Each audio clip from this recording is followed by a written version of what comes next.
Good evening बच्चों।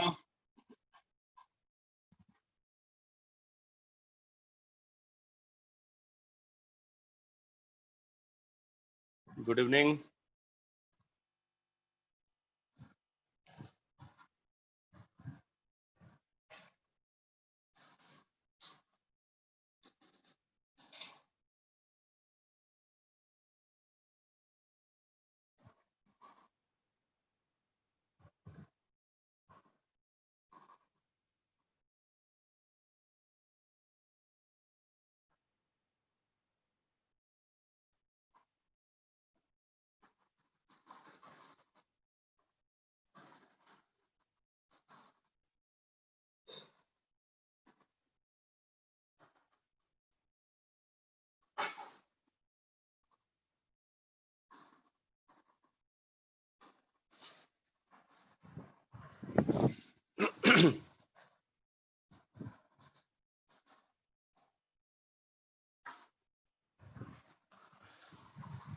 तो last class में हमने फोटो इलेक्ट्रिक इफेक्ट का डिस्कशन स्टार्ट किया था और फोटो इलेक्ट्रिक इफेक्ट फिनोमेना क्या है उसको मैंने डिस्कस किया है।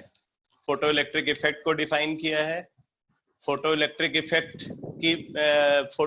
इफेक्ट में जो इक्वेशन आइंस्टाइन इक्वेशन ऑब्जर्व होती है, आइंस्टाइन इक्वेशन को मैंने डिस्कस किया है। और उसके अलावा threshold frequency, threshold wavelength, work function, ये सारे कॉन्सेप्ट जो फोटो इलेक्ट्रिक इफेक्ट में आते हैं उनको मैंने डिस्कस किया है। अब मैं एक कॉन्सेप्ट और आपको बताने जा रहा हूं फोटो इलेक्ट्रिक इफेक्ट से रिलेटेड। लिखो, स्टॉपिंग पोटेंशियल, स्टॉपिंग पोटेंशियल और स्टॉपिंग वोल्टेज।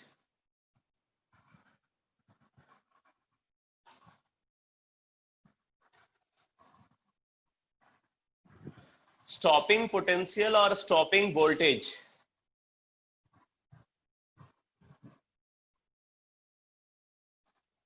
डिफिनीशन लिखो इसकी।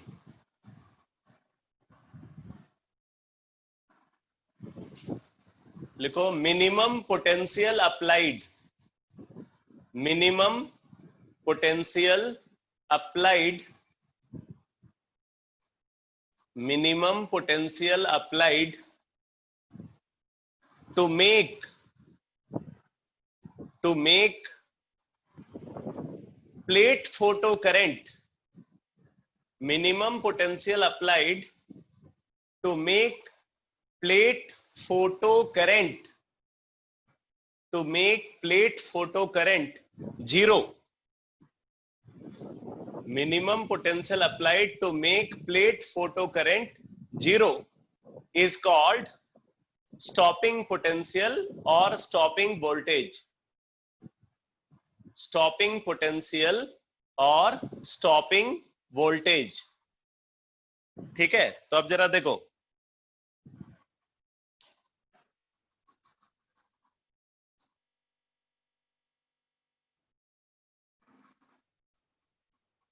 अगर ये कलेक्टर और रिसीवर प्लेट है,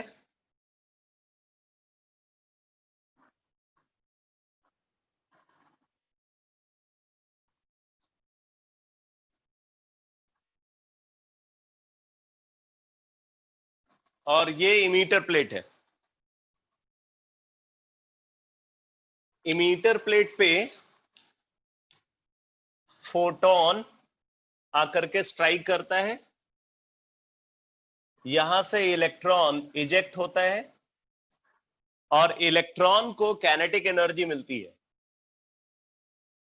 इलेक्ट्रॉन को कैनेटिक एनर्जी मिलती है। इस कैनेटिक एनर्जी से ये इलेक्ट्रॉन कलेक्टर प्लेट तक पहुंच जाता है। ठीक है, हमने दोनों प्लेट्स को वायर के थ्रू कनेक्ट किया है।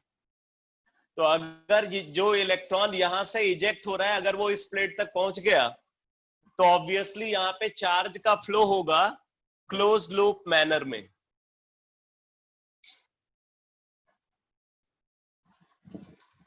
अगर यहां से इलेक्ट्रॉन इमिट हुआ और वो इलेक्ट्रॉन इस प्लेट तक पहुंच गया तो चार्ज का फ्लो होगा क्लोज लूप मैनर में।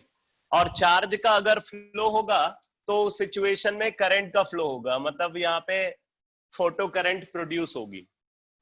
हम ये चाहते हैं कि ये फोटो करंट जीरो हो जाए, इस फोटो करंट को हम जीरो बनाना चाहते हैं।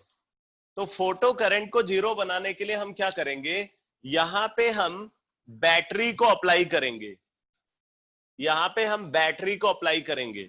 वैसे तो बैटरी का पर्पज क्या होता है, बैटरी का पर्पज होता है चार्ज को प्रोड्यूस करना, ठीक है, बट यहां पे बैटरी का पर्पज रिवर्स होगा। अब जरा देखना, अगर पहले ये डायग्राम मत बनाना, पहले समझ लेना, उसके बाद डायग्राम ड्रॉ करना है आपको।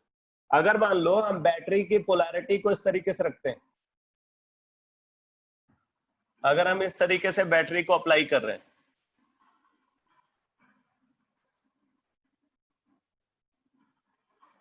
अगर इस तरीके से हमने बैटरी को अप्लाई किया है, तो देखो ये बैटरी का पॉजिटिव टर्मिनल है और ये बैटरी का नेगेटिव टर्मिनल है,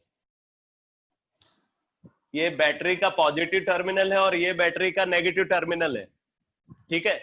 तो इलेक्ट्रॉन हमेशा बैटरी के नेगेटिव टर्मिनल से निकलता है, तो यहां पे इलेक्ट्रॉन जो है बैटरी इस तरीके से रिलीज करेगी, बैटरी से जो इलेक्ट्रॉन रिलीज होगा वो इलेक्ट्रॉन इस तरीके से मूव करना चाहता है। और जरा देखना फोटो इलेक्ट्रॉन कैसे मूव करना चाहता है, फोटो इलेक्ट्रॉन यहां से निकल रहा है, इस प्लेट से इमिट हो रहा है और इस प्लेट तक पहुंच रहा है, और आगे वो फोटो इलेक्ट्रॉन इस तरीके से मूव करना चाहता है। अगर फोटो इलेक्ट्रॉन है तो फोटो इलेक्ट्रॉन का फ्लो इस तरीके से होना चाहिए, और ये वाला जो इलेक्ट्रॉन है ये इलेक्ट्रॉन रिलीज्ड बाय बैटरी है, इलेक्ट्रॉन रिलीज्ड बाय बैटरी। तो बैटरी के थ्रू जो इलेक्ट्रॉन रिलीज हो रहा है वो इलेक्ट्रॉन इधर जाना चाहता है और फोटो इलेक्ट्रॉन इधर आना चाहता है। तो आप देखो दोनों इलेक्ट्रॉन का फ्लो जो है वो कैसे हो रहा है, अपोजिट डायरेक्शन में हो रहा है। इसका मतलब हम ये बोल सकते हैं कि यहाँ पे जो बैटरी हम यूज कर रहे हैं, ये बैटरी इलेक्ट्रॉन का फ्लो को एक्सेलरेट नहीं करेगी, बल्कि इलेक्ट्रॉन का फ्लो को डी एक्सेलरेट करेगी। इस बैटरी को यूज करने का पर्पज क्या है, इस बैटरी को यूज करने का पर्पज है इलेक्ट्रॉन को डी एक्सेलरेट करना, इलेक्ट्रॉन को रिटार्ड करना, ठीक है। जबकि अगर हम यही पोलैरिटी बैटरी के रिवर्स कर दें, पॉजिटिव टर्मिनल ऊपर आ जाए और नेगेटिव टर्मिनल नीचे आ जाए, तब क्या होगा, तब ये बैटरी इलेक्ट्रॉन को एक्सेलरेट करने लगेगी, ठीक है। तो यहां पे जो बैटरी हम यूज कर रहे हैं, इस बैटरी को यूज करने का पर्पज है इलेक्ट्रॉन को रिटार्ड करना। तो मान लो कि ये बैटरी जो पोटेंशियल प्रोड्यूस कर रही है वो Vs है, Vs इज स्टॉपिंग पोटेंशियल। तो अगर हम ये पोटेंशियल को अप्लाई करते हैं और इस पोटेंशियल को अप्लाई करके यहां से जो सबसे ज्यादा एनर्जी वाला इलेक्ट्रॉन इमिट हो रहा है, अगर हम मोस्ट एनर्जेटिक इलेक्ट्रॉन को इस प्लेट पे पहुंचने से पहले ही रोक लें, ध्यान से सुनो भाई, यहां पे फोटोन गिरा, फोटोन के गिरने से क्या हुआ, इलेक्ट्रॉन इजेक्ट हुआ, इलेक्ट्रॉन को काइनेटिक एनर्जी मिली। हम बोल रहे हैं कि यहां पे जो सबसे ज्यादा एनर्जी वाला इलेक्ट्रॉन इजेक्ट हो रहा है, अगर उस इलेक्ट्रॉन को इस प्लेट पे पहुंचने से पहले ही रोक लिया जाए तो क्या होगा, चार्ज का फ्लो नहीं होगा, फोटो करंट जीरो हो जाएगी। तो बेसिकली इलेक्ट्रॉन को रोकने के लिए हम क्या कर रहे हैं, यहां पे बैटरी को अप्लाई कर रहे हैं। बैटरी का जो पोटेंशियल है, बैटरी से जो पोटेंशियल हम अप्लाई कर रहे हैं, ठीक है, पोटेंशियल डिफरेंस जो हम डेवलप कर रहे हैं, वो पोटेंशियल डिफरेंस बेसिकली इलेक्ट्रॉन को रिटार्ड करेगा, डी एक्सेलरेट करेगा, ठीक है। तो अगर हम यहाँ पे जो मोस्ट एनर्जेटिक इलेक्ट्रॉन है, उस इलेक्ट्रॉन को अगर हम रोक लेते हैं तो कम एनर्जी, उससे कम एनर्जी वाला इलेक्ट्रॉन तो ऑटोमेटिकली रुक जाएगा। तो ऐसे सिचुएशन में क्या होगा, इमीटर प्लेट से जो इलेक्ट्रॉन इजेक्ट होगा वो कलेक्टर प्लेट तक नहीं पहुंच पाएगा, और अगर वो कलेक्टर प्लेट तक नहीं पहुंच पाएगा तो प्लेट फोटो करंट जीरो हो जाएगी, ठीक है। तो प्लेट फोटो करंट को जीरो बनाने के लिए जितना पोटेंशियल हम एक्सटर्नल बैटरी के थ्रू अप्लाई करेंगे, उसी पोटेंशियल को स्टॉपिंग पोटेंशियल बोलेंगे। तो अब देखो हमें क्या करना है, हमें ये करना है कि जो मोस्ट एनर्जेटिक इलेक्ट्रॉन है, मतलब जिसकी काइनेटिक एनर्जी के मैक्स के बराबर है, ये मोस्ट एनर्जेटिक इलेक्ट्रॉन है। अगर हम इस काइनेटिक एनर्जी के बराबर एनर्जी इस बैटरी के थ्रू इलेक्ट्रॉन पे अप्लाई करें इन अपोजिट डायरेक्शन, तो मैंने आपको बताया हुआ है कि किसी भी चार्ज पार्टिकल को अगर सर्टेन पोटेंशियल डिफरेंस से एक्सेलरेट किया जाए तो उसकी काइनेटिक एनर्जी क्या होती है? Kinetic energy is equal to Q into V। अगर एक चार्ज पार्टिकल जिसका चार्ज Q है उसको V पोटेंशियल से एक्सेलरेट किया जाए तो उसकी काइनेटिक एनर्जी क्या होगी? Q into V। तो यहाँ पे चार्ज पार्टिकल इलेक्ट्रॉन है और इलेक्ट्रॉन को किस पोटेंशियल से हम ट्रीट कर रहे हैं? Vs। तो प्लेट फोटो करंट को जीरो बनाने के लिए जो मैक्सिमम काइनेटिक एनर्जी है फोटो इलेक्ट्रॉन की, वो E इंटू Vs के बराबर होनी चाहिए। For plate photo current to become zero, for plate photocurrent to become zero, maximum kinetic energy is equal to E into Vs। तो अब हम यहां पे लिख सकते हैं this implies E into Vs is equal to h nu minus phi। भाई maximum kinetic energy h nu minus phi होता है, आइंस्टाइन इक्वेशन, ठीक है। Maximum kinetic energy is equal to h nu minus phi and this is equal to E into Vs। तो क्या आ गया? E into Vs is equal to h nu minus phi। तो यहां से अगर हम स्टॉपिंग पोटेंशियल को कैलकुलेट करें तो स्टॉपिंग पोटेंशियल का ये एक्सप्रेशन आ जाता है, stopping potential is equal to h nu minus phi by E। तो हम इसको ऐसा भी लिख सकते हैं, Vs is equal to h by E multiplied by nu minus phi by E।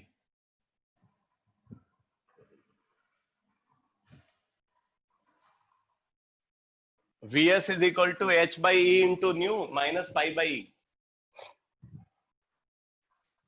तो फिर हम इसके बेसिस पे कर्व देख सकते हैं। अगर हमें कर्व ड्रॉ करना है between stopping potential and frequency, stopping potential और फ्रीक्वेंसी के बीच में अगर कर्व ड्रॉ करना है तो आप देखो ये y की जगह पे ये आ गया is equal to mx plus C, y is equal to mx plus C. तो हम यहाँ पे देखें तो क्या होगा? कुछ ऐसा कर्व ऑब्जर्व होगा,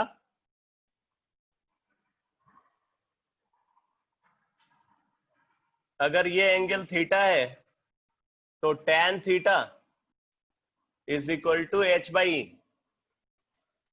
tan theta is equal to h by. और इसको अगर आप एक्सटेंड करोगे तो ये इंटरसेप्ट बनाएगा फाई बाई ई का। तो ये इंटरसेप्ट वैल्यू जो होगी ये फाई बाई ई के बराबर होगी, फाई बाई ई का इंटरसेप्ट होगा।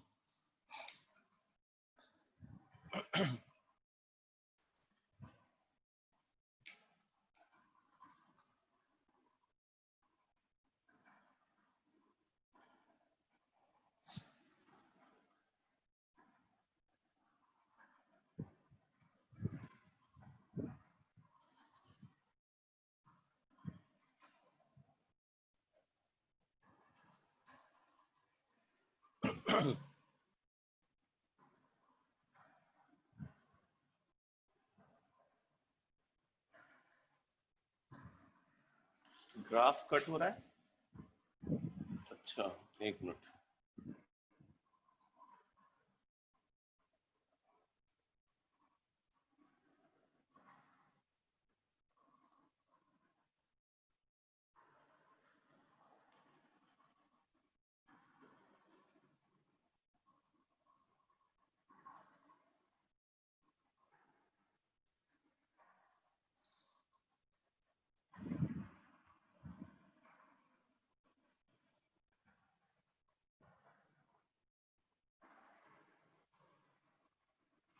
ग्राफ को एक्सप्लेन करना है पूरा एक्सप्रेशन?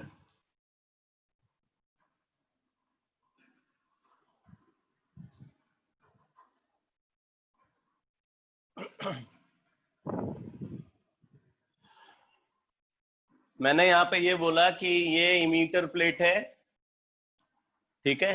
इमीटर प्लेट पे एक फोटोन स्ट्राइक करता है, यहां से इलेक्ट्रॉन इजेक्ट हुआ, इलेक्ट्रॉन को काइनेटिक एनर्जी मिली। अगर इलेक्ट्रॉन इस प्लेट तक पहुंच गया, मतलब कलेक्टर प्लेट तक पहुंच गया, तो क्योंकि आगे ये दोनों वायर के थ्रू कनेक्टेड हैं, तो क्लोज लूप मैनर में इलेक्ट्रॉन का फ्लो होगा और उसकी वजह से करंट का फ्लो होगा, तो फोटो करंट प्रोड्यूस होगी। बट हम ये चाहते हैं कि फोटो करंट जीरो हो जाए, फोटो करंट जीरो हो जाए। मतलब उसके लिए हम ये बोल रहे हैं कि फोटोन यहां स्ट्राइक करे फिर भी फोटो करंट जीरो हो। अब हमें क्या करना है, अगर फोटोन यहां पे गिरेगा, सर्टेन है इलेक्ट्रॉन इजेक्ट होगा, उसको काइनेटिक एनर्जी मिलेगी। जितनी मैक्सिमम काइनेटिक एनर्जी उस इलेक्ट्रॉन को मिल रही है, अगर हम उस मैक्सिमम काइनेटिक एनर्जी वाले इलेक्ट्रॉन को इस प्लेट तक पहुंचने से पहले ही रोक लेते हैं, तो फिर उससे कम एनर्जी वाले जितने इलेक्ट्रॉन्स हैं वो सब ऑटोमेटिकली इस प्लेट तक नहीं पहुंच पाएंगे, तो फिर प्लेट फोटो करंट जीरो होगी। तो अब हम इस मोस्ट एनर्जेटिक इलेक्ट्रॉन को रोकने के लिए क्या कर रहे हैं, एक्सटर्नल बैटरी की हेल्प से पोटेंशियल डिफरेंस अप्लाई कर रहे हैं। कितना? Vs। यहां पे हम बैटरी को इस तरीके से अप्लाई कर रहे हैं कि ये बैटरी से जो पोटेंशियल डिफरेंस डेवलप हो रहा है, उसकी वजह से इलेक्ट्रॉन को काइनेटिक एनर्जी ऊपर से नीचे की तरफ मिलेगी। मतलब इलेक्ट्रॉन अगर मूव करेगा उसकी वजह से, तो ऊपर से नीचे की तरफ मूव करेगा। जबकि यहाँ पे जो इलेक्ट्रॉन को जो फोटोन के थ्रू काइनेटिक एनर्जी मिली है, वो काइनेटिक एनर्जी उसको नीचे से ऊपर की तरफ ले जा रही है। तो इसका मतलब क्या होगा, जो मैक्सिमम काइनेटिक एनर्जी वाला इलेक्ट्रॉन है, हमें उसको रोकना है, तो maximum kinetic energy must be equal to electrical energy provided to electron by external battery, तो E into Vs। Maximum kinetic energy is equal to E into Vs। और maximum kinetic energy Einstein equation के basis पे क्या होती है, h nu minus pi. तो यहां से क्या आ गया, E into Vs is equal to h nu minus pi. तो Vs is equal to h nu minus pi by E, यानी कि ये एक्सप्रेशन आ गया, Vs is equal to h by E into nu minus pi by E। और ये उसका graph है। स्टॉपिंग पोटेंशियल और फ्रीक्वेंसी के बीच में कर्व ड्रॉ कर रहे हैं, तो ये कर्व मिलता है स्ट्रेट लाइन। हुआ clear?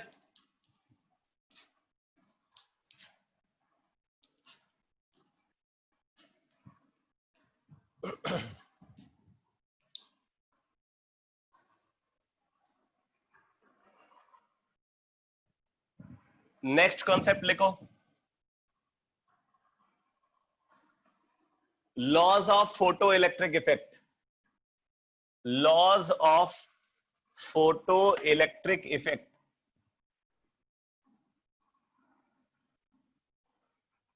Laws of photo electric effect.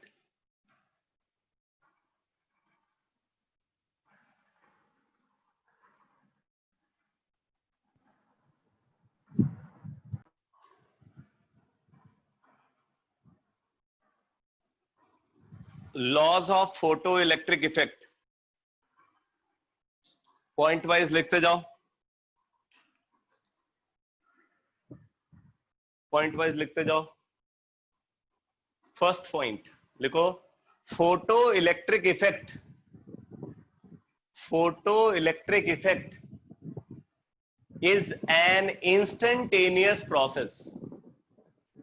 Photoelectric effect is an instantaneous process.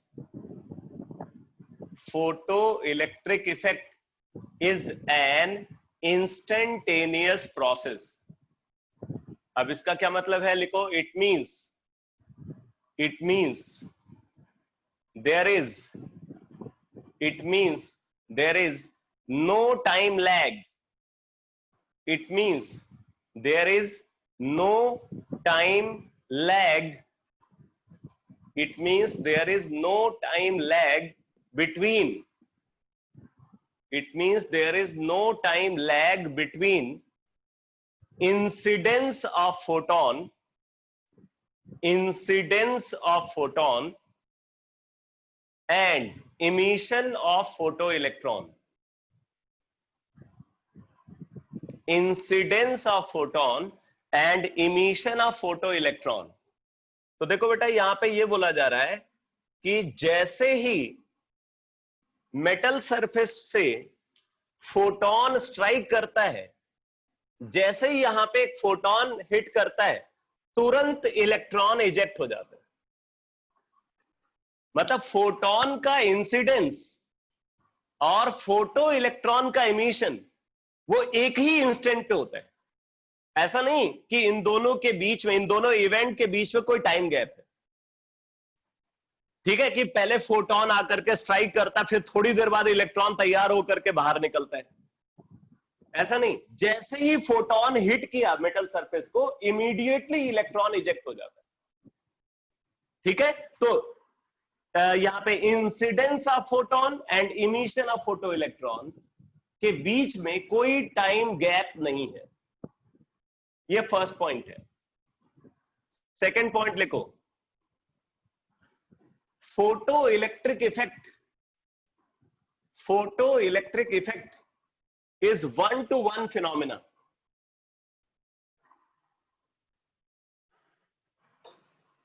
Photoelectric effect is one-to-one phenomena. One-to-one phenomena का क्या मतलब है?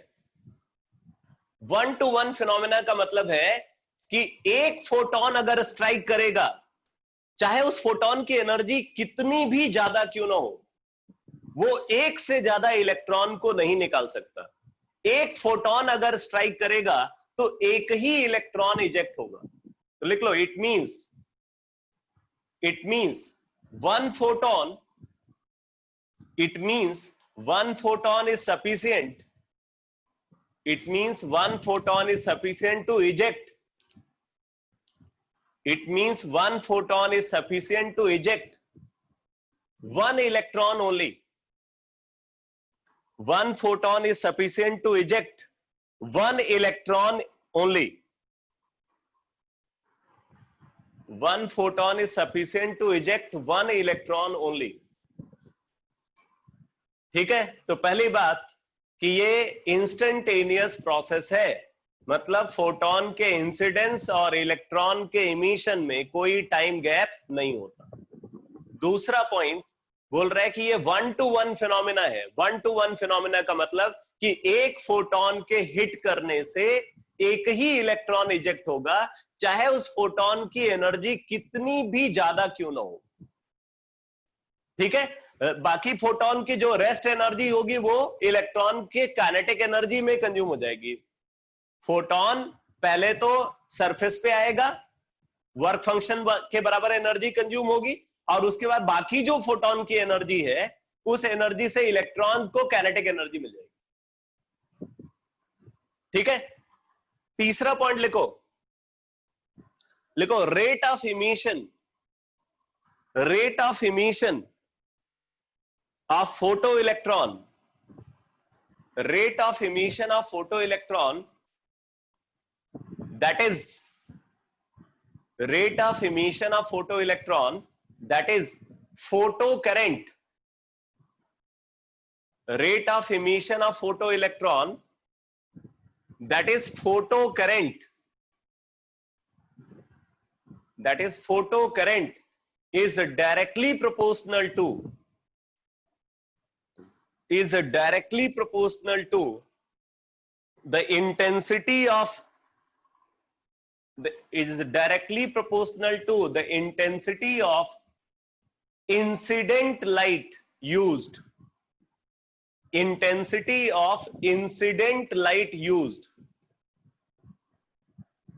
intensity of incident light used. लिखो, however it is independent of, however it is independent from, however it is independent from the frequency of light used, however it is independent from the frequency of light used. However, it is independent from the frequency of light used. तो ये बहुत important point है बेटा। यहां पे बोल रहे हैं कि अगर फोटो करंट की बात करें तो जैसे जैसे हम लाइट की इंटेंसिटी बढ़ाएंगे फोटो करंट बढ़ती जाएगी। अब जरा समझो इंटेंसिटी क्या है। इंटेंसिटी मैंने बताया था कि नंबर, इंटेंसिटी बेसिकली नंबर होता है। तो कैसा नंबर, यहां पे बोल रहा है कि यूनिट एरिया पे जितने ज्यादा फोटॉन्स हिट कर रहे होंगे, यूनिट एरिया से जितने ज्यादा फोटोन पास कर रहे होंगे, लाइट की इंटेंसिटी उतनी ज्यादा होगी। यूनिट एरिया पे अगर यूनिट एरिया ऑफ सरफेस को कंसीडर कर तो वहां से जितने ज्यादा फोटॉन्स पास कर रहे होंगे लाइट की इंटेंसिटी उतनी ज्यादा होगी। तो अगर इंटेंसिटी आप बढ़ा रहे हैं मतलब फोटोन का नंबर बढ़ा रहे हैं। और इससे पहले वाले पॉइंट में आपने देखा कि photo electric effect is 1-to-1 phenomena. एक फोटोन से एक ही इलेक्ट्रॉन इजेक्ट होगा। तो अगर आप फोटोन का नंबर बढ़ा रहे हो इसका मतलब फोटो इलेक्ट्रॉन जो इजेक्ट हो रहे हैं उनका नंबर भी बढ़ेगा। समझ में आया कि नहीं। अगर हम लाइट की इंटेंसिटी को बढ़ाते हैं तो लाइट की इंटेंसिटी को बढ़ाने का मतलब है कि यूनिट एरिया पे ज्यादा फोटोन हिट कर रहे हैं। और अगर ज्यादा फोटोन हिट कर रहे हैं तो ज्यादा इलेक्ट्रॉन इजेक्ट होगा। ज्यादा इलेक्ट्रॉन इजेक्ट होने का मतलब ज्यादा चार्ज फ्लो करेगा and rate of flow of charge is called current. तो अगर rate of flow of charge बढ़ गया तो ऑब्वियसली फोटो करंट बढ़ जाएगी। तो इसने बोला photo current is directly proportional to intensity of light used. However, it is independent from the frequency of light used. तो इसकी ग्राफिकल एनालिसिस भी इंपॉर्टेंट है। अब जरा देखो, तो यहां पे बोला जा रहा है कि photo current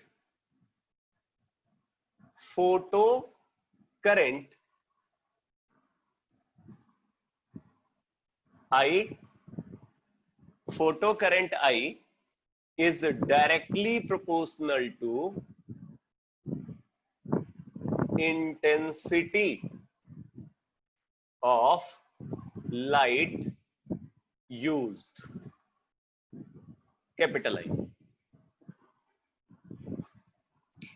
Photo current small I is directly proportional to intensity of light used, capital I. So small I is directly proportional to capital I. Small I is photo current and capital I is intensity of light used. लेकिन यहां पे बोला जा रहा है कि photo current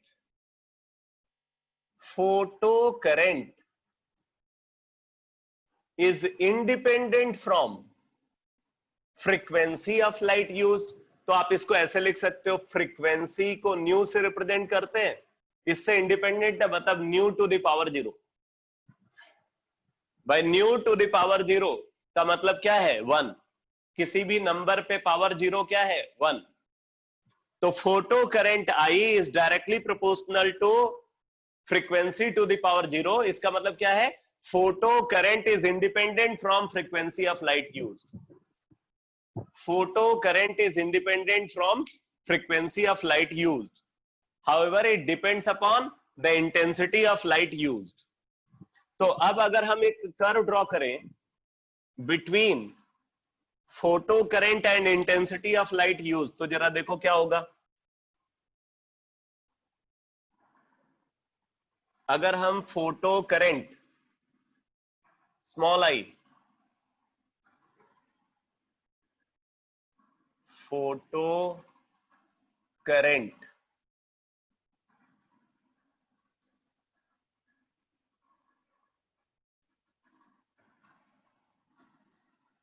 small I और intensity of light,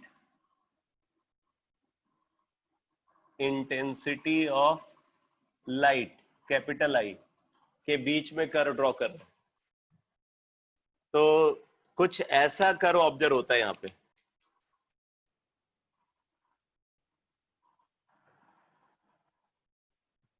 ये पहले इंक्रीज करता है लीनियरली, फिर धीरे धीरे धीरे धीरे करके ये एक सैचुरेशन वैल्यू को अचीव कर लेता है। अब आप बोलोगे ये सैचुरेशन क्यों आ गया, क्यों ये वैल्यू आगे चल करके कांस्टेंट हो जाती है। तो सिंपल सी बात है कि जो मेटल सरफेस हम कंसिडर कर रहे हैं, उस मेटल सरफेस के अंदर फिक्स नंबर ऑफ इलेक्ट्रॉन्स है, और ऐसा नहीं कि हर इलेक्ट्रॉन जो है वहां पे इजेक्ट हो जाएगा, ठीक है, सिर्फ वैलेंस इलेक्ट्रॉन ही इजेक्ट होगा। तो वैलेंस इलेक्ट्रॉन जो है वो फिक्स नंबर में प्रेजेंट है। आप इंटेंसिटी को बढ़ाते जाओगे, वैलेंस इलेक्ट्रॉन का जो इमिशन है वो बढ़ता जाएगा। लेकिन एक ऐसी भी सिचुएशन आएगी जब सारे के सारे वैलेंस इलेक्ट्रॉन अगर वहां से इजेक्ट हो गए, तो फिर उसके बाद आप अगर इंटेंसिटी बढ़ाओगे तो इलेक्ट्रॉन वहां पे रिमूव होने के लिए प्रेजेंट ही नहीं है। तो ऐसे सिचुएशन में क्या होगा, सैचुरेशन आ जाएगा। इसलिए फोटो करंट पहले तो लीनियरली इंक्रीज करती है, फिर आगे चल करके क्या होता है, ये कांस्टेंट हो जाता है, ठीक है। इसको हम सैचुरेशन फोटो करंट बोलते हैं, इसको बोलते हैं सैचुरेशन फोटो करंट या सैचुरेशन करंट बोलते हैं। ये जो है ना, ये है IS, saturation photo current. IS is called saturation photo current.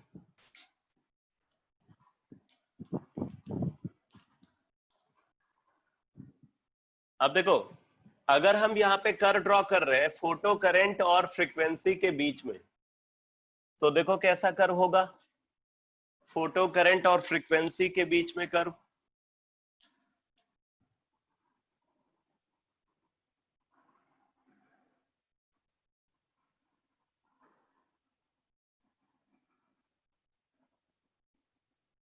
Photo current I and frequency of light used। तो यहां पे फोटो करंट फ्रीक्वेंसी से इंडिपेंडेंट है, तो कांस्टेंट लाइन आएगी, कांस्टेंट लाइन आएगी।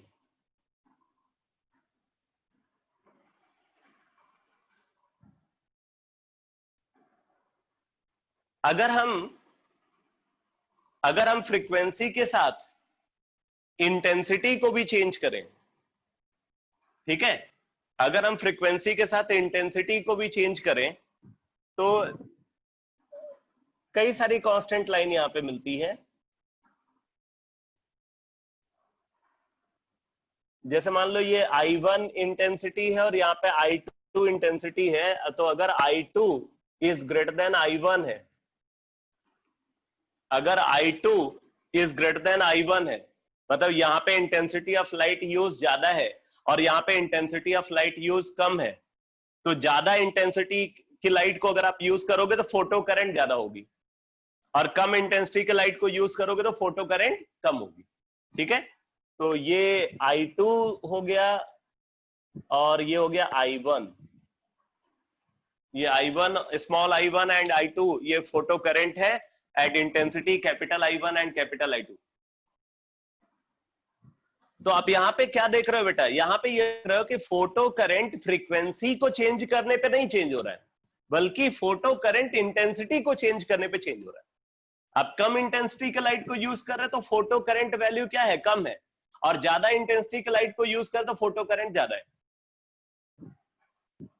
ये समझ में आ रहा है ग्राफिकल एनालिसिस, ये ग्राफिकल एनालिसिस समझ में आ रही है बेटा।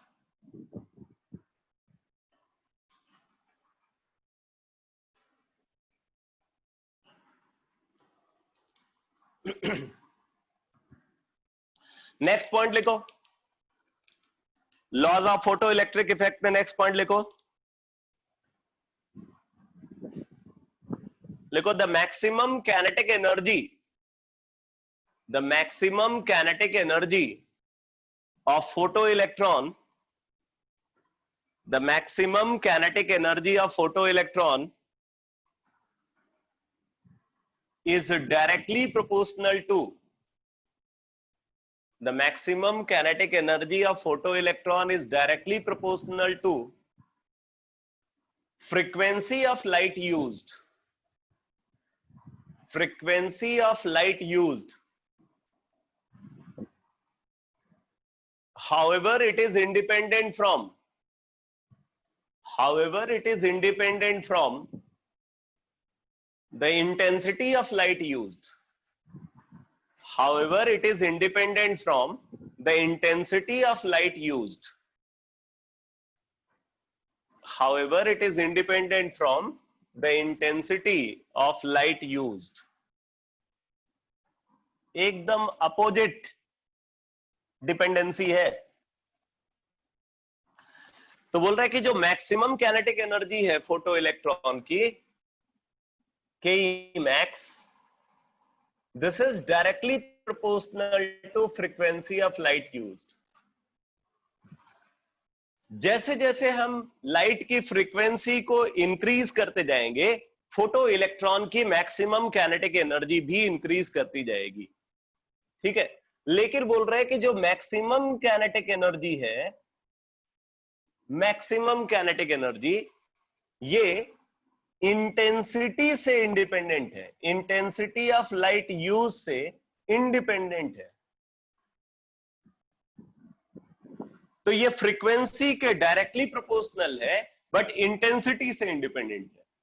लेकिन फोटो करंट के केस में आपने क्या देखा, photo current intensity of light के डायरेक्टली प्रोपोर्शनल है, बट फ्रीक्वेंसी से इंडिपेंडेंट है।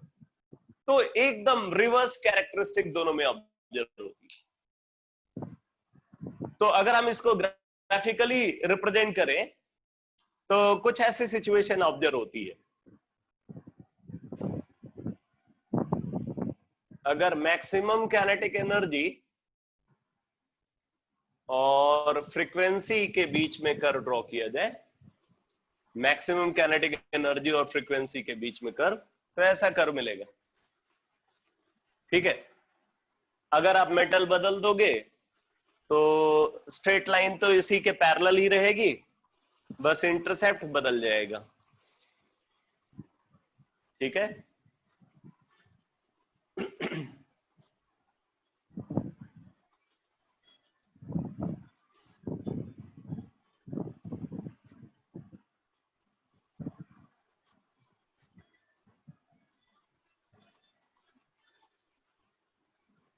ये है वर फंक्शन,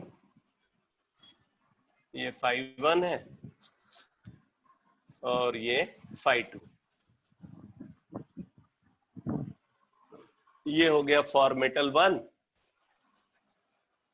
और ये हो गया for metal 2।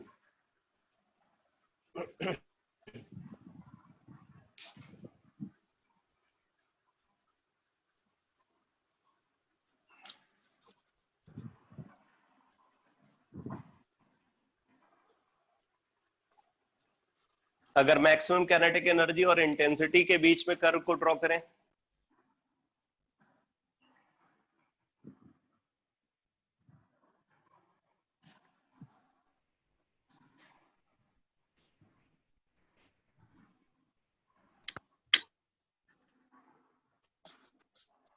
Maximum kinetic energy और इंटेंसिटी के बीच में कर्व,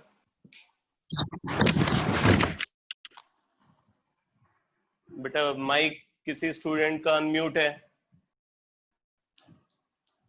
माइक म्यूट करो। तो अगर मैक्सिमम काइनेटिक एनर्जी और इंटेंसिटी के बीच में कर्व देखें,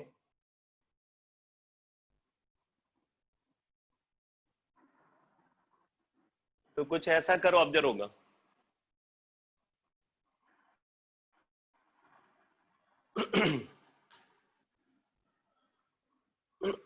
अब मान लो यहाँ पे ये फ्रीक्वेंसी न्यू1 पे कर्व है, न्यू1 फ्रीक्वेंसी की लाइट को यूज कर रहा है और उसकी इंटेंसिटी हम इंक्रीज करते जा रहे हैं। फ्रीक्वेंसी हमने लाइट के ली है न्यू1 और इंटेंसिटी हम इंक्रीज करते जा रहे हैं, तो मैक्सिमम काइनेटिक एनर्जी में कोई चेंज नहीं आएगा। क्योंकि भाई देखो, मैंने आपको क्या बताया कि जब आप जैसे फोटोन की फ्रीक्वेंसी बढ़ाते हो, तो अगर फोटोन की फ्रीक्वेंसी बढ़ाते हो तो उससे फोटोन की एनर्जी बढ़ेगी, और फोटोन की एनर्जी बढ़ेगी तो उस फोटोन से एक ही इलेक्ट्रॉन इजेक्ट होगा, मतलब इलेक्ट्रॉन का नंबर चेंज नहीं होगा। ठीक है, इलेक्ट्रॉन का नंबर बराबर रहेगा, बस इलेक्ट्रॉन की काइनेटिक एनर्जी में चेंज आ जाएगा। और जबकि इंटेंसिटी बढ़ाते हो तो इंटेंसिटी बढ़ाने पे क्या होगा, फोटोन का नंबर बढ़ा तो इलेक्ट्रॉन का नंबर बढ़ जाएगा, बट हर इलेक्ट्रॉन की काइनेटिक एनर्जी सेम रहेगी। तो न्यू1 फ्रीक्वेंसी पे अगर मान लो ये वाली लाइन है और न्यू2 फ्रीक्वेंसी पे ये लाइन है, तो आप ये बोल सकते हो कि यहाँ पे जो न्यू2 होगा वो ग्रेटर देन न्यू1 होगा, क्योंकि न्यू2 फ्रीक्वेंसी पे काइनेटिक एनर्जी ज्यादा होगी और न्यू1 फ्रीक्वेंसी पे काइनेटिक एनर्जी कम होगी, बिकॉज न्यू2 is greater than न्यू1।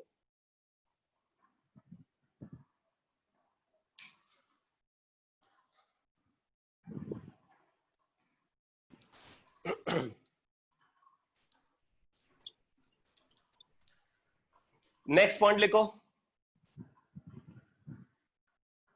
For photo electric emission to occur, for photoelectric emission to occur, for photoelectric emission to occur,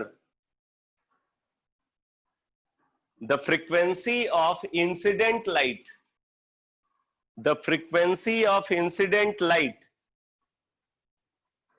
the frequency of incident light must be greater than or equal to, must be greater than or equal to threshold frequency, must be greater than or equal to threshold frequency।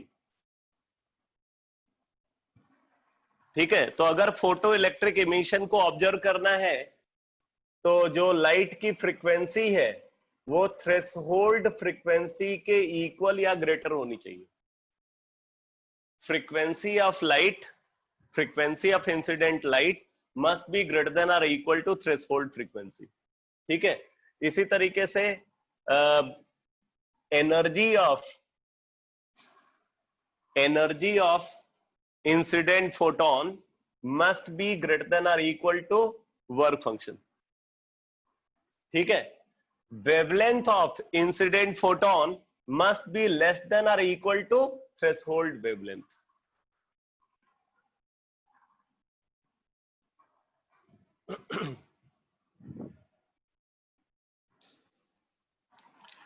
Next point लिखो,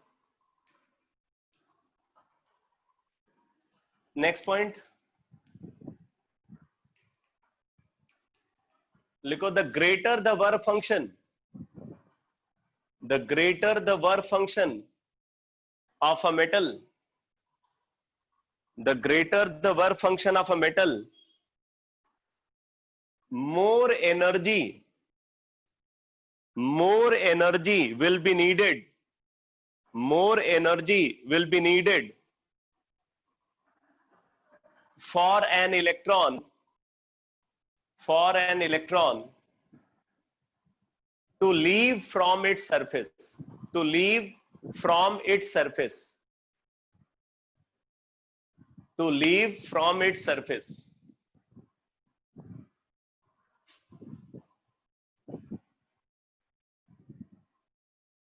ठीक है, तो बोल रहा है कि जैसे जैसे मेटल का वर्क फंक्शन बढ़ता जाएगा उस मेटल से इलेक्ट्रॉन का रिमूवल डिफिकल्ट होता जाएगा, क्योंकि इलेक्ट्रॉन को रिमूव करने के लिए ज्यादा एनर्जी रिक्वायर्ड होगी।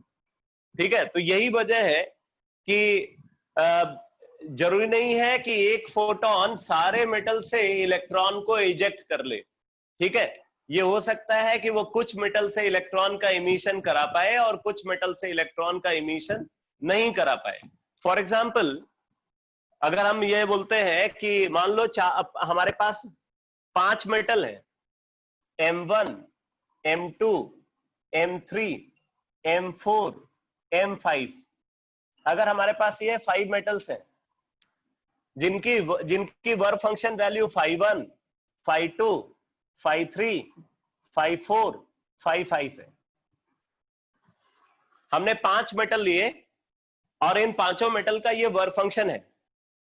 ठीक है, और हम एक फोटोन को कंसिडर करते हैं। फोटोन की energy of incident photon, energy of incident photon is equal to E. अगर मान लो इंसिडेंट फोटोन की एनर्जी ई है, ठीक है, तो अगर कुछ ऐसी सिचुएशन है, अगर कुछ ऐसी सिचुएशन है, इफ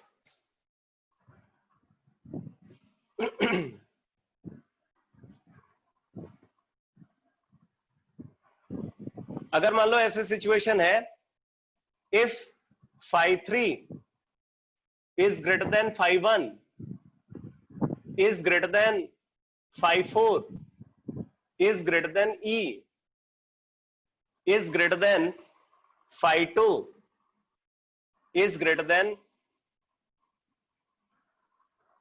phi5, अगर मान लो ये सिचुएशन है, phi3 वैल्यू मतलब जो थर्ड मेटल है उसकी वर्क फंक्शन वैल्यू अगर सबसे ज्यादा है, फिर उसका फर्स्ट मेटल की वर्क फंक्शन वैल्यू है, फिर फोर्थ मेटल की वर्क फंक्शन वैल्यू है, और फिर सेकंड मेटल की वर्क फंक्शन वैल्यू है, और फिफ्थ मेटल की वर्क फंक्शन वैल्यू है, और जो फोटोन की एनर्जी है, फोटोन की एनर्जी phi2 और phi5 से ग्रेटर है, फोटोन की एनर्जी phi2 और phi5 से ग्रेटर है, बट phi1 phi3 phi4 से लेस है। तो इसका मतलब क्या होगा, ऐसी सिचुएशन में ये फोटोन सिर्फ सेकेंड मेटल और फिफ्थ मेटल से फोटो इलेक्ट्रिक इमिशन करा पाएगा,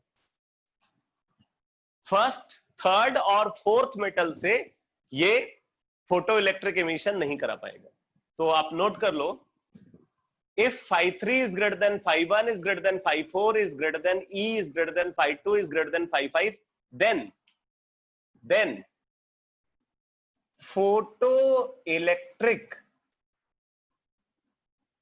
emission या photoelectric effect is observed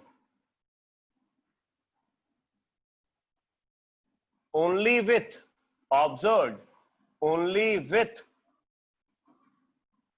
M2 and M5।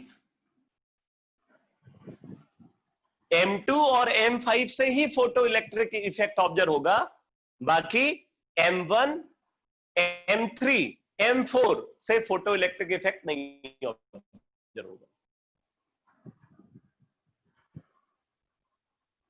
IIT exam में एक बार इसी कॉन्सेप्ट को यूज करके इंटीजर आंसर टाइप क्वेश्चन पूछा गया था। क्वेश्चन में ये गिवन था कि 9 मेटल्स गिवन थे, 9 मेटल्स गिवन थे और सबका वर्क फंक्शन वैल्यू गिवन था, और एक फोटोन का वेवलेंथ गिवन था, और पूछा गया था कि इनमें से कितने मेटल के साथ फोटो इलेक्ट्रिक इफेक्ट ये फोटोन दिखा पाएगा। तो आपको एग्जैक्टली इसी तरीके से एनालिसिस उस प्रॉब्लम को सॉल्व करने के लिए भी करनी होगी। आपको पहले उस फोटोन की एनर्जी निकालनी होगी, और फिर आपको देखना होगा कि फोटोन की एनर्जी कितने मेटल के वर्क फंक्शन से ग्रेटर है। तो जितने मेटल के वर्क फंक्शन से फोटोन की एनर्जी ग्रेटर है, उतने मेटल के साथ फोटो इलेक्ट्रिक इफेक्ट ऑब्जर्व होगा, जिनसे लेस है वहां पे फोटो इलेक्ट्रिक इफेक्ट ऑब्जर्व नहीं होगा। तो ये कंसेप्ट समझ में आ गया बेटा?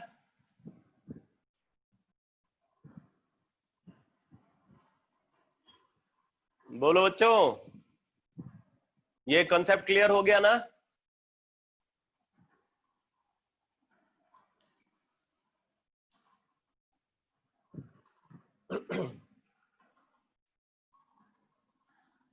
तो ये तो बात हो गई laws of photo electric effect की।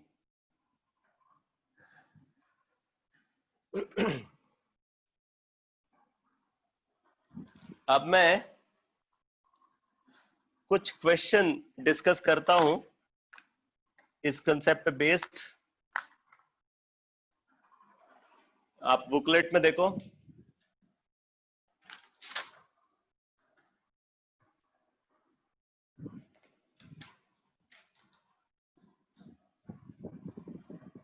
Textual exercise 5। थोड़ा सा मैंने सीक्वेंस जो है ना एनसीईआरटी के हिसाब से रखा है, इसलिए आपको थोड़ा चेंज दिखेगा। टेक्सचुअल एक्सरसाइज 5 मैंने क्वांटम थियरी को डिस्कस किया था। क्वांटम थियरी के न्यूमेरिकल्स टेक्सचुअल एक्सरसाइज 3 में थे। टेक्सचुअल एक्सरसाइज 4 पूरी तरीके से बोहर्स एटॉमिक मॉडल पे बेस्ड है, ठीक है। टेक्सचुअल एक्सरसाइज 5 को डिस्कस कर रहे हैं। पेज नंबर 20 पे आपको इसके क्वेश्चन मिलेंगे।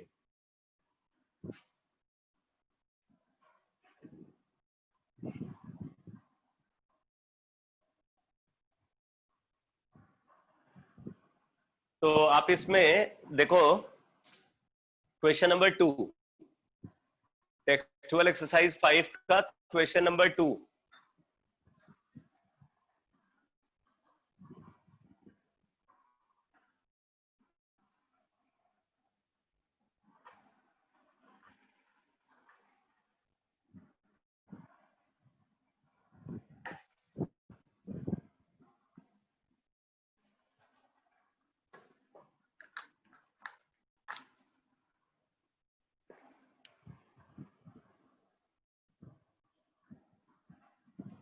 क्वेश्चन में बोला गया कि find the maximum kinetic energy of the photo electron ejected when light of wavelength 350 nanometer is incident on a cesium surface.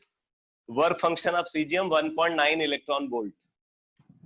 तो यहाँ पे वर्क फंक्शन गिवन है 1.9 electron volt, phi value 1.9 electron volt है, और वेवलेंथ ऑफ फोटोन गिवन है 350 nanometre, 350 nanometre, और पूछा गया है maximum kinetic energy of photo electron. तो maximum kinetic energy of photo electron निकालना है, तो आइंस्टाइन इक्वेशन को यूज करो। तो maximum kinetic energy is equal to H nu minus five, H nu minus five. तो एच न्यू हो जाएगा H C by lambda minus five, H C by lambda minus five. H into C हमें पता है 2 into 10 to the power minus 25। Lambda value यहाँ पे given है 350 nanometre, इसको मीटर में कन्वर्ट कर लेते हैं। 3.5 into 10 to the power minus 7, 3.5 into 10 to the power minus 7 metre, minus 5। तो एक चीज यहाँ पे देखना बेटा, वर्क फंक्शन इलेक्ट्रॉन वोल्ट में है, work function value electron volt में है, जबकि ये वैल्यू जो आप यहां से कैलकुलेट कर रहे हो ये वैल्यू आपको जूल में मिलेगी। तो आप इसको भी इलेक्ट्रॉन वोल्ट में कन्वर्ट कर लो। अगर आप इसको इलेक्ट्रॉन वोल्ट में कन्वर्ट करोगे तो आंसर पूरा इलेक्ट्रॉन वोल्ट में आ जाएगा। तो अब हम इसको इलेक्ट्रॉन वोल्ट में कन्वर्ट करना चाहते हैं, तो क्या करेंगे, हमें पता है कि 1 electron volt is equal to 1 electron volt is equal to 1.6 into 10 to the power minus 19 joule. 1 electron volt is equal to 1.6 into 10 to the power minus 19 joule. तो हमें इतना जूल को इलेक्ट्रॉन वोल्ट में कन्वर्ट करना है, तो क्या करेंगे, इसको 1.6 into 10 to the power minus 19 से डिवाइड कर देंगे और वर्क फंक्शन वैल्यू को as it is electron volt में ही पुट कर देंगे। तो अब आप देखो, तो ये आ गया, इसको आप लिख सकते हो 20 अपॉन 3.5 इंटू 1.6। अगर आप इसको 20 लिखोगे तो ऊपर 10 पावर माइनस 26 हो जाएगा, नीचे भी 10 पावर माइनस 26 है, कैंसिल हो जाएगा, माइनस 1.9 इलेक्ट्रॉन वोल्ट। सॉल्व करके बताओ कितना आया।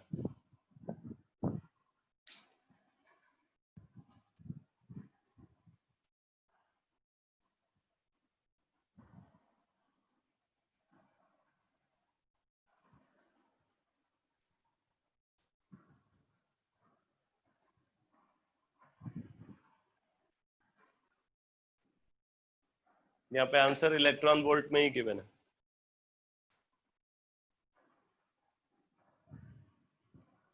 One point six seven, 1.67।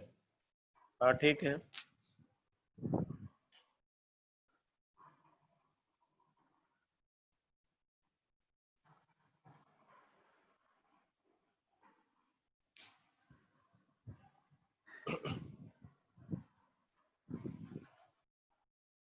Question number 3 solve करो।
1.96 इलेक्ट्रॉन वोल्ट। दिस क्वेश्चन बोल रहा है ultraviolet light of wavelength 280 nanometre is used in an experiment. Lambda value given है 280 nanometre on photo electric effect with lithium. Work function इसका given है बेटा 2.5 electron volt. 2.5 electron volt. Find the maximum kinetic energy of photo electron.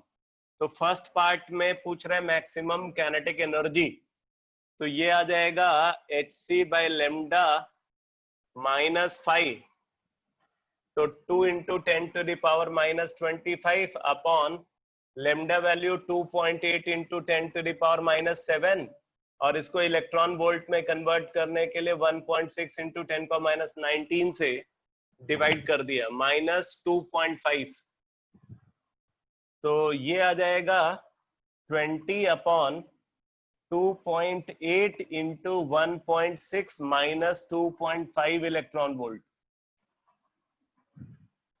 20 upon 2.8 into 1.6 minus 2.5 electron volt.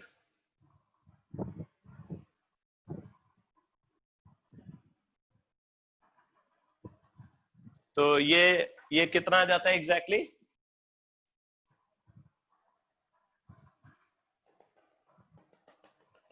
ये exactly कितना आ जाता है बेटा इसको सॉल्व करके? 4.46, और ठीक है तो 1.96 इलेक्ट्रॉन वोल्ट आ जाता है। 1.96 इलेक्ट्रॉन वोल्ट। तो ये मैक्सिमम काइनेटिक एनर्जी आ गया। अब सेकंड पार्ट में पूछ रहा है स्टॉपिंग पोटेंशियल क्या होगा। तो देखो maximum kinetic energy is equal to EVS। Maximum kinetic energy is equal to E into VS। तो VS is equal to maximum kinetic energy by E। मैंने आपको स्टार्टिंग में बताया था कि अगर एक इलेक्ट्रॉन को, अगर मान लो हमारे पास एक इलेक्ट्रॉन है और उस इलेक्ट्रॉन को हम 10 वोल्ट पोटेंशियल डिफरेंस से एक्सेलरेट करें, तो उसकी काइनेटिक एनर्जी क्या होगी? 10 इलेक्ट्रॉन वोल्ट होगी। एक इलेक्ट्रॉन को अगर 10 वोल्ट पोटेंशियल से एक्सेलरेट किया जाए तो उसकी काइनेटिक एनर्जी क्या होगी? 10 इलेक्ट्रॉन वोल्ट होगी। ठीक है, तो यहां पे आप देखो ये जो वैल्यू आ रही है वो इलेक्ट्रॉन वोल्ट के टर्म्स में आ रही है, तो स्टॉपिंग पोटेंशियल क्या होगा? तो स्टॉपिंग पोटेंशियल यही वैल्यू इन वोल्ट हो जाएगी, तो ये आ जाएगा बेटा 1.96 इलेक्ट्रॉन वोल्ट बाई E, यानी कि ये 1.96 वोल्ट आ जाएगा। तो आंसर है 1.96 वोल्ट।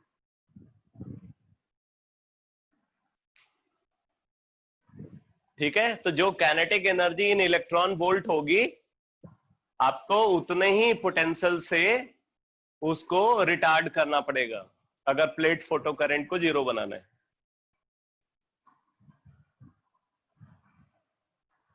क्वेश्चन नंबर 4 सॉल्व करो। क्वेश्चन नंबर 4,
इसमें फर्स्ट पार्ट का तो आंसर ही नहीं गिवन है।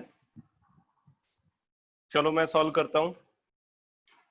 तो यहाँ पे वेवलेंथ बता रहा है 400 नैनोमीटर है और कैनेटिक एनर्जी गिवन है 1.05 इंटू 10⁵ जूल पर मोल है बेटा। ये दो इंफॉर्मेशन गिवन है। आपसे पूछा जा रहा है what is the minimum energy needed to remove an electron from sodium, मतलब एक तरीके से उसका work function. Minimum energy needed को ही वर्क फंक्शन बोलते हैं। एंड दूसरा पार्ट पूछ रहा है what is the maximum wavelength of light that will cause a photo electron to be emitted, मतलब थ्रेशोल्ड वेवलेंथ। तो थ्रेशोल्ड वेवलेंथ निकालना है और वर्क फंक्शन निकालना है। तो पहले तो कैनेटिक एनर्जी को, जो कि जूल पर मोल है, इसको जूल पर इलेक्ट्रॉन में कन्वर्ट कर लेते। तो 1.05 into 10⁵ divided by 6.02 into 10⁻23 joule पर इलेक्ट्रॉन। तो ये आ जाएगा 1.05 अपॉन 6.02 इंटू 10⁻⁻18 जूल। तो हमें वर्क फंक्शन निकालना है। तो kinetic energy is equal to hc by lambda minus five. hc by lambda minus five, हमें फाइव चाहिए, तो five is equal to hc by lambda minus kinetic energy. hc by lambda 2 into 10⁻⁻25 upon 4 into 10⁻⁻7 minus 1.05 upon 6.02 into 10⁻⁻18 joule. तो ये आ गया बेटा 0.5 into 10⁻⁻18, 0.5 into 10⁻⁻18 minus 1.05, हम इसको लिख सकते हैं 0.5 minus 1.05 upon 6.02 multiplied by 10⁻⁻18 joule.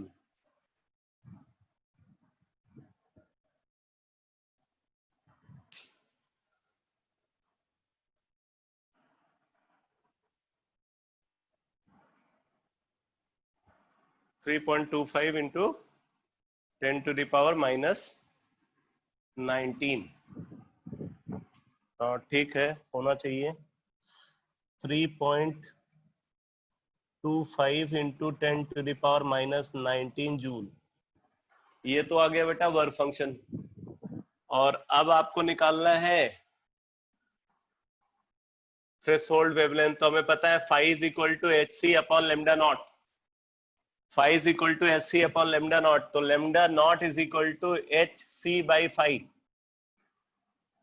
तो 2 इंटू 10⁻⁻25 अपॉन 3.25 इंटू 10⁻⁻19। तो ये आ गया बेटा 20 अपॉन 3.25 मल्टीप्लाइड बाय 10⁻⁻7 मीटर।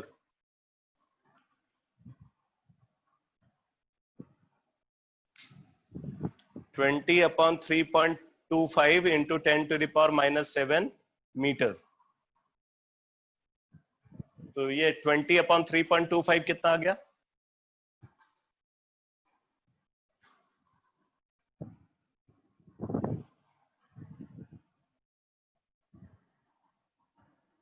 $6.06। तो 6.06 इंटू 10⁻⁻7 मीटर, यानी कि हम इसको लिख सकते हैं 606 into 10⁻⁻9 metre means 606 nanometre. 606 nanometre. Answer 616 given है। ये जो हम h इंटू सी को 2 इंटू 10⁻⁻25 ले रहे हैं, उसकी वजह से वैल्यू स्लाइटली डिफर कर रही है।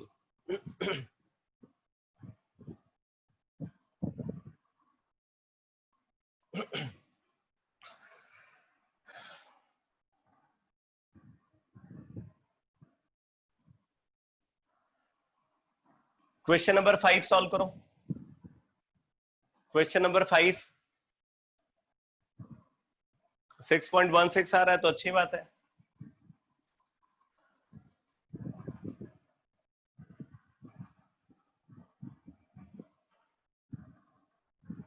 यहाँ पे थ्रेशोल्ड फ्रीक्वेंसी एन नॉट लिखा हुआ है, वो एन नॉट नहीं है, न्यू नॉट है। न्यू नॉट मिसप्रिंट है।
क्वेश्चन बोला जा रहा है एक ही मेटल है, उस पे 2 फोटोन गिर रहे हैं, एक का वेवलेंथ λ1 है, दूसरे का वेवलेंथ λ2 है।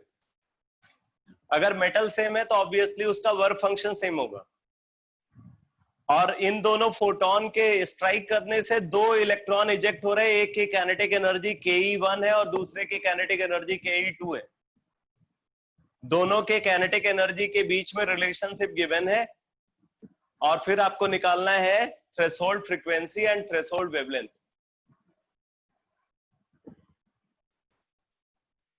तो आप पहले तो दोनों के लिए इक्वेशन बना लो, फोटो इलेक्ट्रिक इफेक्ट की इक्वेशन, आइंस्टाइन इक्वेशन दोनों के लिए अलग अलग लिखो।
दोनों के लिए आप आइंस्टाइन इक्वेशन लिखोगे तो ये एक्सप्रेशन बनेगा, और ke2 is equal to 2 ke1 given है। इसका मतलब यहाँ पे hc by λ2 minus phi is equal to 2 times hc by λ1 minus phi।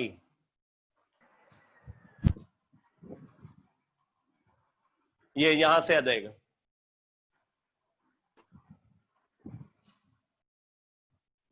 अब यहां से अगर आप देखो बेटा तो फाई आ जाएगा, therefore phi work function is equal to 2hc by λ1 minus hc by λ2। Phi is equal to 2hc by λ1 minus hc by λ2। तो यहां से आप देखो फाई आ जाएगा h इंटू सी को कॉमन ले लो, तो 2 by lambda 1 minus 1 by lambda 2, मतलब h into C multiplied by h into C multiplied by 2 lambda 2 minus lambda 1 divided by lambda 1 into lambda 2। अब आप सारी वैल्यूज को पुट कर दो, तो h into C 2 into 10 to the power minus 25। एक minute, एक काम यहाँ पे और किया जा सकता है। फाई हमें तो निकालना है ना threshold frequency and threshold wavelength, तो हम इसको ये लिख सकते हैं, यहीं पे इक्वेट कर दे इसको, H C by lambda naught. Phi जो है H C by lambda naught है, तो H C by lambda naught इसके बराबर है। तो यहां से आप देखोगे तो therefore 1 by lambda naught is equal to 1 by lambda naught आ गया बेटा 2 lambda 2 minus lambda 1 upon lambda 1 into lambda 2। तो लेमडा नॉट आ जाएगा lambda 1 into lambda 2 divided by 2 lambda 2 minus lambda 1।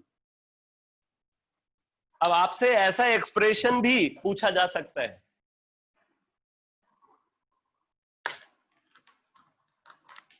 कोई न्यूमेरिक वैल्यू कैलकुलेट करने की बजाय आपसे ये एक्सप्रेशन पूछ सकते हैं। तो ये थ्रेशोल्ड वेवलेंथ का एक्सप्रेशन आ गया। अब आप वैल्यूज को पुट कर दो जो गिवन है यहां पे, तो लेमडा नॉट निकालना है, तो lambda naught is equal to lambda 1 2200 multiplied by lambda 2 1900 divided by 2 lambda 2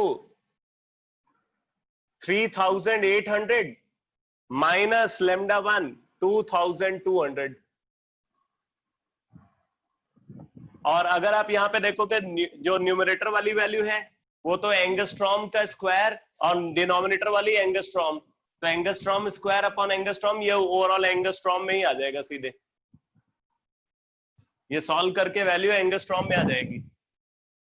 तो अब आप देखो इसको आप लिख सकते हो 2200 इंटू 1900 अपॉन 1600, तो ये आ जाएगा 22 इंटू 1900 अपॉन 16 एंगस्ट्रॉम। बाकी इसको सॉल्व कर लो।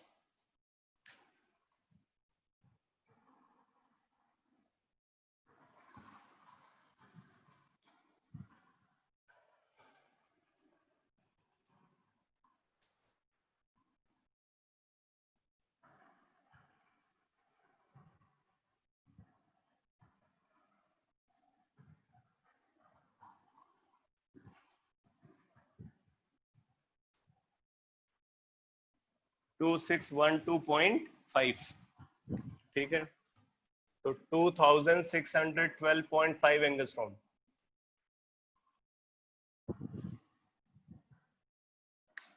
तो ये आ गया थ्रेशोल्ड वेवलेंथ, और आपको निकालना है थ्रेशोल्ड फ्रीक्वेंसी, तो threshold frequency is equal to C by lambda naught,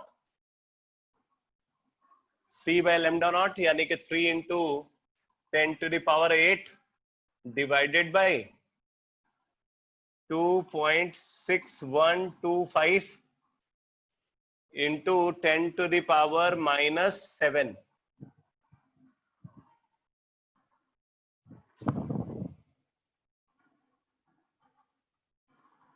तो 3 upon 2.6125 into 10 to the power 15 hertz.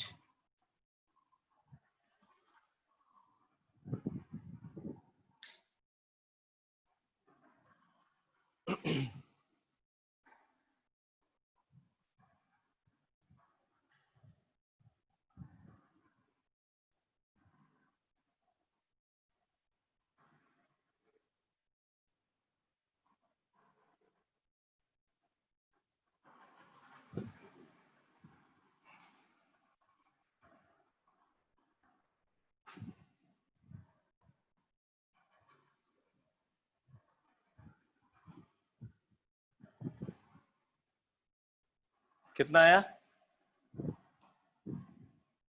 1.148 into 10 to the power 15 hertz. 1.148 into 10 power 15 hertz. ठीक है। अच्छा आप देखो बेटा, अब मैं आपको बता दूं कि एक तो इसमें जो टेक्सचुअल एक्सरसाइज 5 का क्वेश्चन नंबर 7 है, बहुत बढ़िया प्रॉब्लम है और इस क्वेश्चन को सॉल्व करने में आपको दिक्कत आएगी।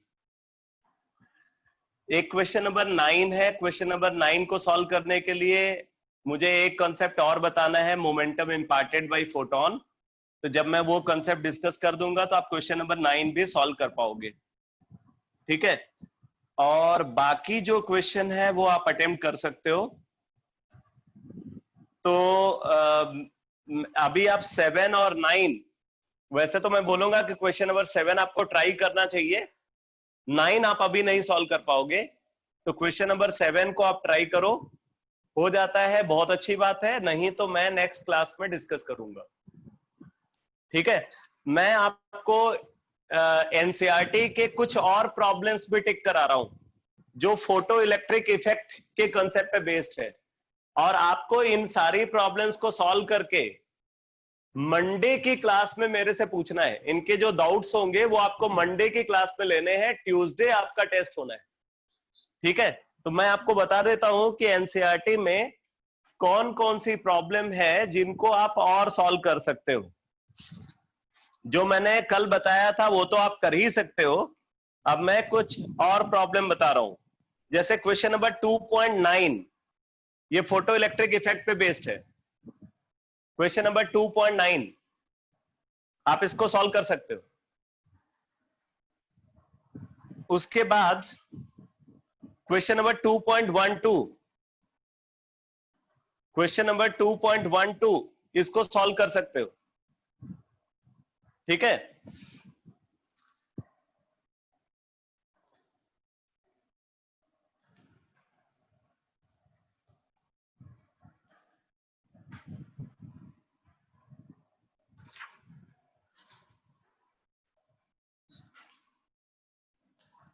क्वेश्चन नंबर 2.48, 2.49, 2.48, 2.49 ये सॉल्व किए जा सकते हैं क्वेश्चन। क्वेश्चन नंबर 2.51 सॉल्व कर सकते हो, 2.52 सॉल्व कर सकते हो, 2.53 सॉल्व कर सकते हो।